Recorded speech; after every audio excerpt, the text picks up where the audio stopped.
Welcome, Kim. First of all, our condolences. Thank sorry you. To hear. And I'm sorry. So much. Let's start with this. You say take time to grieve.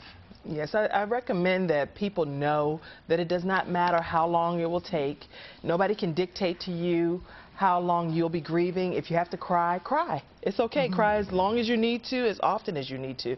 And even though from a balance perspective you will have to go on and do your day-to-day routines, know that you may still be grieving in that process, and you may have to take just a grief break if need be, whatever it takes. But you're so right, that's so key because it's different for everybody, and I think if you feel it coming on, all therapists will tell you if you feel it coming on, go with it and just cry and let it happen. Absolutely. Another tip that you have for helping you when it comes to maintaining your daily balance and going about your life in spite of what has happened is to remember the good times with that person. Yes. If you have any good memory that you can pull from, make sure that you go back in your memory bank and just think about all of the positive times and the things that you enjoyed the most with that person. I think that's key.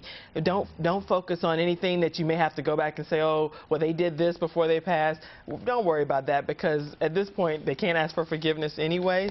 So I just recommend that you focus on all of the positive times and cherish those moments. And you say surround yourself with caring people. Yes, all of your friends, your family. Don't shut yourself off and be isolated, but allow people to come in and just show their love and affection to you during that time of bereavement, because they do care and they really want the very best for you. And people want to help, and they want to be there for you to lean on, I think. You also suggest, this is not the time, if you're dealing with the death of a loved one, not the time to be making any major life changes. Just as you can see, you can be very emotional time if you have lost a loved one. So I definitely recommend that you don't relocate right now or change a job or remarry. Nothing drastic. Just wait until you're a little more emotionally stable, and then you can think more clearly. And as you're working your way through the grief, you say do something new. Do something new. Maybe there's a project or something that you've been wanting to do, or a new hobby.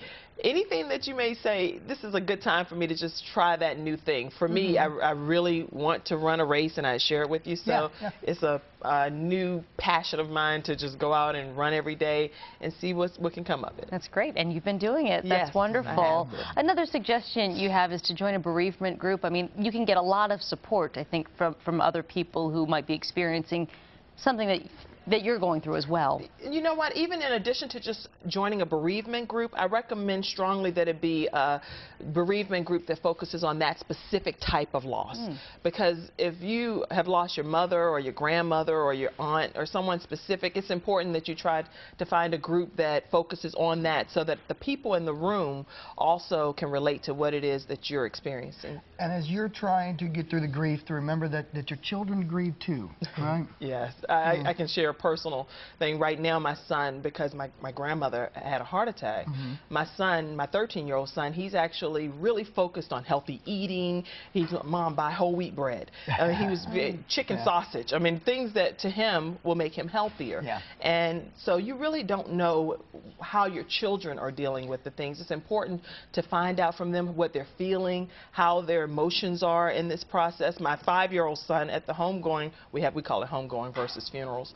And at the homegoing service, people weren't shaking his hand, and that bothered him because everybody would skip over him and come to me and shake my hand.